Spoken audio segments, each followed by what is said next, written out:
한 거지가 살고 있었습니다. 이 거지는 아주 초라한 모습으로 인생을 살았죠. 오랜 노숙 생활로 인해서 그의 눈의 초점은 잃었고 그 피부는 검게 그을렸고 옷은 누더기 옷을 입고 있었습니다. 그런데 하루는 그 거지가 구걸하는 그곳에 영국의 왕이 지나가게 되었습니다. 그 왕은 거지를 보고 그 모습이 하도 불쌍해서 그에게 어느 정도의 돈을 준 후에 얼마 후에 열리는 왕궁의 파티에 그를 초대했습니다. 이 거지는 이 왕의 은혜에 너무 감격해서 흥분된 마음으로 파티가 열리는 그날을 기다리고 있었습니다. 그런데 그 거지가 곰곰이 생각해 보니까 자신은 파티에 들어갈 수가 없었습니다. 어떻게 이렇게 초라한 모습으로 파티에 가다가 이 왕궁 문에 들어가기도 전에 경비병들에게 쫓겨나게 될 것이다. 그러면서 그 파티 가는 것을 포기하고 왕에게 편지를 썼습니다. 폐하, 지난번에 호의는 감사합니다. 그러나 제가 파티에 참석하지 못할 것 같습니다. 제 모습이 너무나 초라하기도 하고 이런 모습으로 왕궁의 정문도 통과할 수 없기 때문인 것입니다. 그런데 이 편지를 받은 왕은 이 신하에게 명령하여 자신이 입고 있던 그 왕의 옷을 벗어서 그 거지에게 보냈습니다. 드디어 파티 당일날이 되었고 여전히 거지는 초라한 모습이었습니다. 검게 그을린 피부에 오랫동안 목욕을 하지 못한 더러운 몸이었습니다. 하지만 그 거지가 왕궁으로 들어갈 때는 아무도 그 거지를 막을 수가 없었던 것이죠. 왜냐하면 그 거지에게는 왕의 옷을 입고 있었기 때문인 것입니다.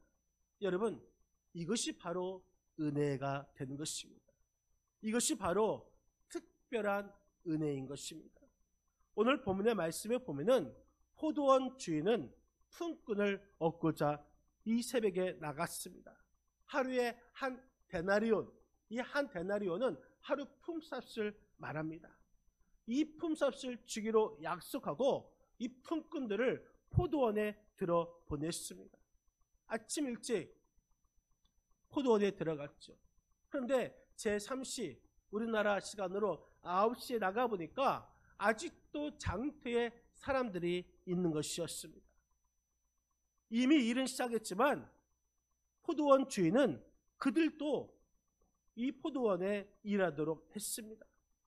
그리고 제6시 12시 정오에 나가보니까 사람들이 있는 것입니다. 그래서 또 그 사람들을 포도원에 들어 보냈습니다. 그리고 제9시 오후 3시에 가보니까 여전히 사람들이 있었습니다. 그래서 그 사람들도 포도원에 들어 보냈습니다.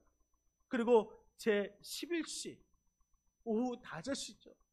6시면 일이 끝났는데 그 5시에 있는 사람들이 있었습니다. 그래서 그 사람들도 포도원에 들어가라고 한 것입니다. 날이 저물어서 주인은 품꾼들을 불러서 품삯을 지급합니다. 나중에 온 자들, 제11시, 오후 5시에 온 그 자들부터 품삯을 줍니다. 나중에 온 사람들에게 한 데나리온, 하루치 일당을 준 것입니다. 1시간도 일하지 않았던 것이죠. 그것을 보았던 먼저 온 사람들이 이제 그 사람보다 더 많은 품삯을 받으리라 기대했습니다. 그런데 그들도 똑같은 한 데나리온을 받으니까 그들이 원망 불평을 합니다. 12절 말씀을 한번 보시겠습니다. 12절 같이 한번 읽겠습니다. 나중 온 이 사람들은 1시간밖에 일하지 아니하였거늘 종일 수고하며 더위를 견딘 우리와 같게 하였나이다. 여러분, 이 사람들은 1시간밖에 일하지 않았는데 한 데나리온, 우리는 먼저 왔는데 왜 똑같이 한 데나리온을 줍니까? 원망 불평을 하는 것이죠.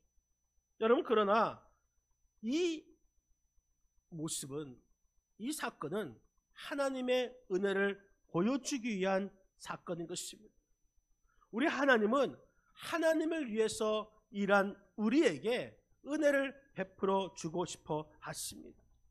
늦게까지 일을 하지 못해서 기다렸을 그 품꾼들, 그들에게도 긍휼을 베풀어 주셨고, 먼저 온 자에게도 합당한 은혜를 주셨습니다. 품꾼들을 향한 하나님의 긍휼하심, 그 누구도 원망할 수 없다라는 것을 우리에게 교훈의 말씀을 보여주고 있는 것입니다. 우리 하나님은 하나님의 뜻에 따라 은혜를 베푸시는 하나님이십니다. 우리 하나님은 우리의 능력을 보고 쓰지 아니하십니다. 그저 은혜로 우리를 불러주신 것입니다. 우리를 불러주신 그 은혜에 우리는 기쁜 마음으로 응답을 해야 하는 것입니다. 그렇기 때문에 불평이 아니라 감사가 있어야 하는 것입니다. 우리가 살아가면서 하나님께 부름받은 그 사랑 어느새 잊어가고 있습니다.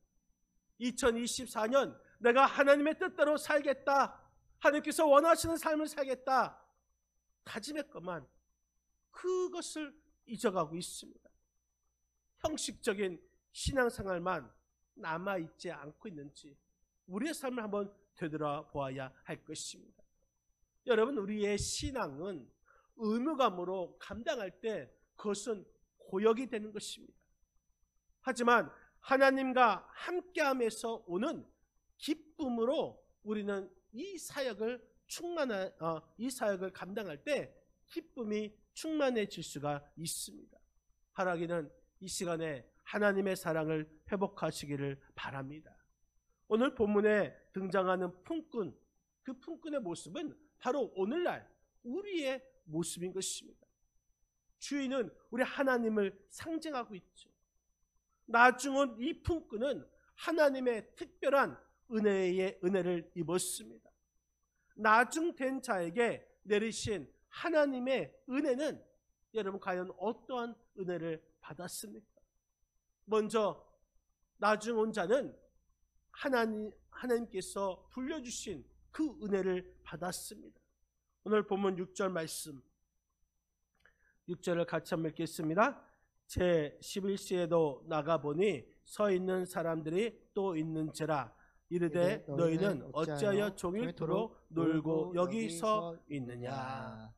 여러분, 하나님은 은혜로 사람을 부르십니다.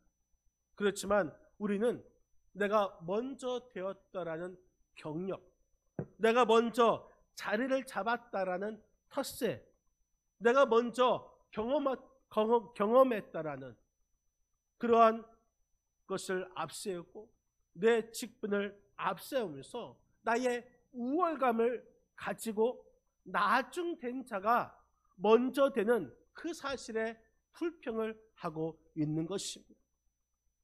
여러분, 하나님의 은혜 안에서 나중된 자가 먼저 될 수도 있고 먼저 된 자가 나중될 수 있음을 우리는 잊지 말아야 하는 것입니다. 어느 날 이 성 프란시스코의 제자가 이 성 프란시스코에게 질문을 합니다. 선생님이 기도할 때는 하나님의 영광이 드러납니다. 그리고 선생님의 생애에는 놀라운 기적이 나타납니다. 선생님을 보면은 성자 같은 인격을 느낄 수가 있는데 그 비밀이 무엇입니까? 그때에 이 성 프란시스코가 이렇게 말을 합니다. 그거야 간단하지. 어느 날 하나님께서 지구를 이렇게 내려다 보셨는데 사람들 중에서 가장 추한 사람이 누구인가? 가장 불결한 삶으로 고통받고 있고 고민하고 있는 사람이 누구인가? 그 사람을 찾고 있었다네. 그러다가 하나님의 눈길은 나에게 머물렀지. 나를 본 순간 하나님은 박수를 치셨지. 바로 저 사람이야. 저 사람을 불러서 내가 저 사람의 생애를 놀랍게 변화시킬 수 있다라는 것을 보여줘야지. 이것이 하나님이 나를 부르신 이유라네. 여러분, 우리는 스스로 무가치하다, 쓸모없는 인간이라고 자학하고 있지는 않습니까? 더럽고 추악한 이 죄인이라고 부끄러워하고 있지는 않습니까? 하지만 우리 주님은 부족한 우리를 부르시고 계시단 것입니다. 이것이 어찌 큰 은혜가 아니겠습니까? 여러분, 사회에서는 내가 쌓아 올린 스펙, 그 경력으로 되는 것이 하나님의 나라의 모습이 아니란 것입니다. 은혜의 하나님 앞에 나의 우월감은 부끄러운 모습이 되는 것입니다. 하나님께서 우리를 불러주셨음을 우리는 결코 잊지 말아야 할 것입니다. 특히 먼저 우리를 예수를 믿게 하고 우리를 세워 주셨습니다. 먼저 우리 교회에 뿌리를 내리게 하시고 일꾼으로 삼아 주셨습니다. 하나님에 의해서 세워진 것인데 왜 우리에게 우월감이 왜 필요합니까? 나의 나 된 것은 하나님의 은혜로 된 것이다. 사도 바울은 고백했습니다. 이처럼 아무 자격 없는 우리를 불러주신 그 하나님의 은혜에 우리는 감사만 나와야 될 줄 여러분 믿으시기를 바랍니다. 또 이 나중된 자는 하나님께서 마지막 맡겨주신 그 은혜가 있습니다. 7절 말씀, 우리 한번 7절을 같이 한번 읽겠습니다. 이르되 우리를 품꾼으로 쓰는 이가 없음이니이다. 이르되 너희는 포도원에 들어가라 하니라. 아멘. 여러분, 이 주인이 나타나지 않았더라면 이 5시까지 있었던 이 사람은 그냥 하루를 보내실 것입니다. 나에게 일이 없다는 것 얼마나 비극적인 것입니까? 작은 일이든 큰 일이든 내가 할 일이 있다라는 것, 이 사실에 우리는 감사해야 할 것입니다. 내게 주어진 직분, 내게 주어진 그 사역에 우리가 감사하여야 할 것입니다. 어느 교회학교 교사가 몇 년 동안 아이들을 가르치다가 회의감이 생겼습니다. 점점 자신의 사역에 흥미를 잃어간 그 교사는 결국 교회학교 교사 일을 그만두기로 결정했습니다. 그런데 어느 날 그는 이 전쟁터에서 날아온 편지 한 통을 받았습니다. 어느 한 젊은이가 전사를 했는데 이 젊은이가 죽으면서 마지막으로 2사람에게 전할 말이 있다면서 그 사람에게 꼭 전해달라고 부탁을 했습니다. 하나는 어머니에게 당신의 아들이 조국을 위해서 열심히 싸우다가 기쁘게 죽었다는 점을 전해달라는 것입니다. 그리고 2번째는 어려서 교회학교에 다닐 때에 자신을 가르쳐준 선생님에게 내가 가르침대로 그리스도인으로 살다가 죽었다는 점을 전해달라는 것이었습니다. 이 편지를 받아본 그 교사는 자신의 결정을 부끄럽게 여기고 가르치는 그 일을 계속하기로 다짐했습니다. 여러분, 최선을 다하는 일에는 후회가 없습니다. 왜냐? 반드시 결실을 거두게 마련이기 때문입니다. 이것이 성경의 가르침이고 이것이 성경의 약속인 것입니다. 제가 어느 날 이 가게에 들어가서 그 가게 사장님과 이야기할 때가 있습니다. 이야기하면서 제가 교회 목사입니다 이렇게 말을 했더니 그 사장님이 저에게 목사님, 이 교회 사업은 잘 되고 있습니까? 교회에 손님은 많이 오고 있나요? 그래서 제가 그 질문에 웃은 적이 있습니다. 어떤 사람은 이 직분, 그 직분을 돈만 내면, 헌금만 하면 받는 줄 아는 사람이 있습니다. 어느 교회에서 장로 투표를 했는데 그 장로에서 떨어진 그 사람이 목사님에게 찾아와서 이렇게 말을 했다고 합니다. 아니 목사님, 내가 그렇게 헌금을 많이 했는데 아니 장로 투표에 떨어지다니 내가 얼마나 더 많은 헌금을 해야 하는 것입니까? 이렇게 항의를 했다는 것입니다. 그 사람은 그 교회에서 떨어져야 그 교회가 평안하게 될 것입니다. 포도원 주인이신 하나님께서 우리를 써주시기를 원하시고 계십니다. 하나님께서 우리를 종으로 써주시기를 원하시는데 그 종으로 써주실 때에 원칙이 있습니다. 우리 하나님은 손익의 계산이 없이 이 종들에게 일을 맡기십니다. 본문의 말씀에 보니까 나중에 쓴 이 품꾼은 1시간만 일하였습니다. 아니 1시간 동안 어떤 일을 그렇게 많이 할 수 있을까요? 이것은 그냥 일을 시키기 위해서가 아니라 그 종을 돕기 위해서 하나님께서 그 일을 맡긴 것입니다. 하나님께서 아무런 이익을 생각하지 아니하고 그것을 맡겼다는 것이죠. 만약 이익을 생각하고 그 일을 맡겼다면 우리는 그 일을 맡을 자격이 없는 사람인 것입니다. 아무 자격도 없는 우리에게 일을 맡겨주심이 어찌 큰 은혜가 아니겠습니까? 여러분, 우리가 요즘 연말이 돼서 사역하는데 정말 많은 어려움이 있습니다. 내년에 교사를 뽑아야 되고 또한 각 기관장들을 뽑아야 되는데 시키면은 저는 자격이 없습니다. 이렇게 말을 합니다. 여러분, 자격이 없는 사람에게 그럼에도 불구하고 그 맡은 사역을 주셨다면 이 일이 얼마나 감사한 일이고 또 얼마나 은혜입니까? 여러분, 이 모든 것이 하나님의 은혜인 줄 믿고 순종하시기를 바랍니다. 또한 이 모든 것은 하나님의 공평하신 은혜인 것입니다. 오늘 본문 14절 말씀, 우리 한번 14절을 같이 한번 읽겠습니다. 내 것이나 가지고 와라. 나중은 이 사람에게 너와 같이 주는 것이 내 뜻이니라. 아멘. 여러분, 우리는 생각할 때 일한 만큼 받는 것이 공정하다, 공평하다 생각합니다. 그런데 오늘 본문의 포도원 주인은 그 노동 시간에 맞게 품삯을 지급하지 않았습니다.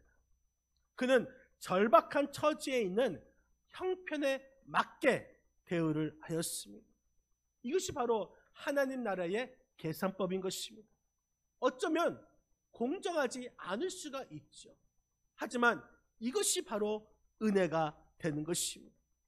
그 예로 우리는 구원받을 자격이 있어서 구원받는 것이 아니죠.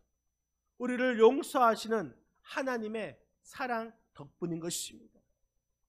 공평하신 우리 하나님은 우리가 아주 작은 노력이라 할지라도 그 노력을 크게 여기시고 후하게 값을 쳐 주십니다. 그럼에도 불구하고 공평하신 하나님의 은혜를 우리는 불만을 가지고 있습니다. 이래서는 결코 안 되는 것이죠.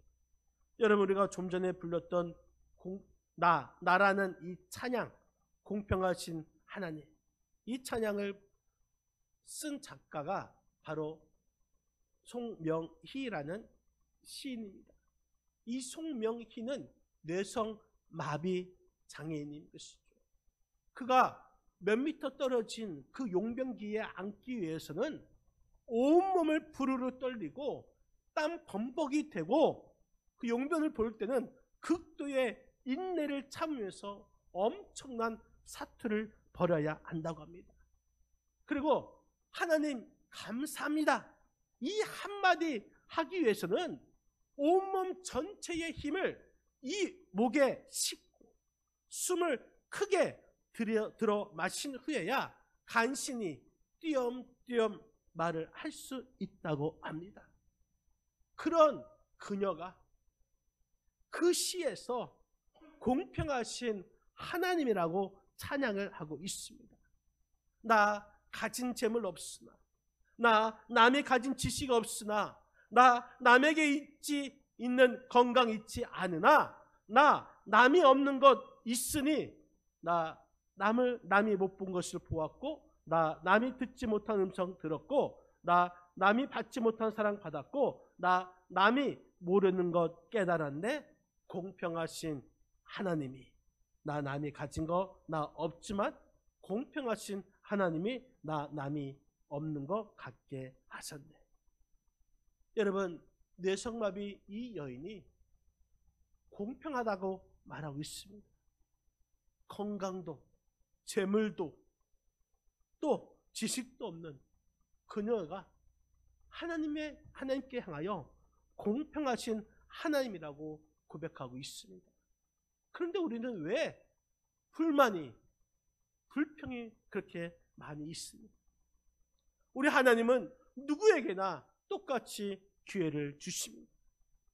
그렇기 때문에 내게 있는 그것을 생각하면서 하나님께 공평하심을 인정하고 주어진 그 하나님의 보이지 않는 그 은혜를 생각하면서 내게 주어진 그 사역을 감당해야 될 줄 믿으시기를 바랍니다. 여러분, 우리 하나님은 율법이 아닌 은혜로 다루시는 공평하신 분이십니다. 이것을 깨닫지 못하니까 내가 일하는 그 시간을 양으로, 내가 봉사하는 그것을 양으로 내가 이렇게 많이 했는데 왜 하나님은 공평하지 아니하며 불평과 원망을 앞세우게 될 것입니다. 여러분, 율법이 아닌 하나님의 은혜로 하나님의 그 공평하심에 감사하시기를 주님의 이름으로 간절히 축원드립니다. 그렇기 때문에 우리는 은혜의 감격으로 일을 해야 하는 것입니다. 내가 이만큼 일했다 자신의 의의를 나타내고, 내가 이만큼 일했으니 이만큼 보상을 해 주어야 마땅하지 않느냐, 의무적인 그 섬김, 그곳은 결국 싸움터만 되고 말 것입니다.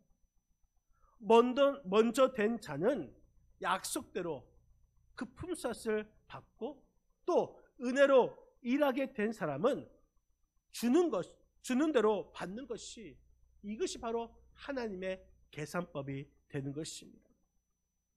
여러분, 천국은 내가 일한 만큼 보상을 요구하는 것이 아니라 그저 하나님께서 주시는 대로, 하나님께서 그냥 처분하는 대로 주인의 뜻에 맡기는 것이 바로 천국인 것입니다. 그렇기 때문에 내가 얼마큼 했다 그것이 아니라 하나님께서 주시는 대로 그냥 하나님 손에 모든 것을 다 맡겨야 하는 것입니다. 내가 얼마만큼의 시간으로 섬기는지, 엄청난 그 내 양이 문제가 아니라 그 주어진 일에 감당하는 태도와 자세가 중요한 것입니다. 부족하고 연약한 나 같은 사람을 하나님께서 일을 맡겨주심에 우리는 감사해야 될 것이고, 또 이러한 태도로 하나님 앞에 그 봉사를 또 섬겨야 할 것입니다. 내게 직분을 받았다면 억지로 봉사하지 말고 자원한 마음으로 감사로 그 직분을 감당하시기를 주님의 이름으로 간절히 축원드립니다. 여러분, 남보다 헌금 더하고, 남보다 기도 더하고, 남보다 더 섬기고, 남보다 더 봉사한 일은 귀한 일인 것이죠. 그런데 그것을 다른 사람에게 보이려고 하거나 더 많은 보상을 요구한다면 그것은 복이 될 수가 없습니다. 그냥 하나님께서 주시는 그 은혜에 우리는 그저 감사해야 될 줄 여러분 믿으시기를 바랍니다. R.A. 토레이 박사가 이제 호주에서 집회를 했을 때에 강단에 이 쪽지가 올라왔습니다. 그 쪽지에 보니까 이렇게 써 있습니다. 토레이 박사님, 저는 기도 제목이 있습니다. 오랫동안 기도했는데 응답이 없습니다. 3년째 신앙생활을 하고 있고 25년 동안 교회학교 교사로 봉사했고 20년 동안 장로로 충성을 다했습니다. 그런데 왜 하나님은 내 기도를 들어주시지 않습니까? 그때 이 토레이 박사가 이렇게 대답을 했습니다. 당신이 그렇게 살았기 때문에 기도 응답을 받지 못한 것입니다. 당신은 지금 예수의 이름으로 기도한 것이 아니라 당신의 이름으로 기도하고 있습니다. 당신의 공로를 내세워 기도하고 있습니다. 이러한 공로 의식을 버리기 전까지는 기도는 절대로 응답되지 않을 것입니다. 여러분, 우리는 품삯을 구하지 말고 은혜를 구해야 될 줄 믿으시기를 바랍니다. 내 자신의 공로를 바라보면서 불평하지 마시고 하나님께서 주신 그 은혜를 통하여서 감격함으로 하나님의 일을 하는 자가 되어야 될 줄 믿으시기를 바랍니다. 여러분, 지금 우리의 모습은 어떠합니까? 먼저 된 자로서 불려주신 그 은혜, 나에게 일을 맡겨주신 그 은혜, 분에 넘치는 공평의 은혜, 그 은혜를 베풀어 주신 하나님을 혹시 망각하고 원망부터 하는 그러한 어리석은 자가 아닙니까? 내가 먼저 되었는데, 내가 먼저 왔는데 왜 이렇게 하느냐 하면서 원망 불평하며 나중된 자의 모습을 보이고 있지는 않습니다. 바라기는 나중된 자의 은혜를 깨달으시기 바랍니다. 아무 자격도 없는 나를 불러주신 그 하나님께 감사하시기를 바랍니다. 내 능력을 보지 않고 나에게 일을 맡겨주신 그 하나님의 은혜를 우리는 깨달아야 할 것입니다.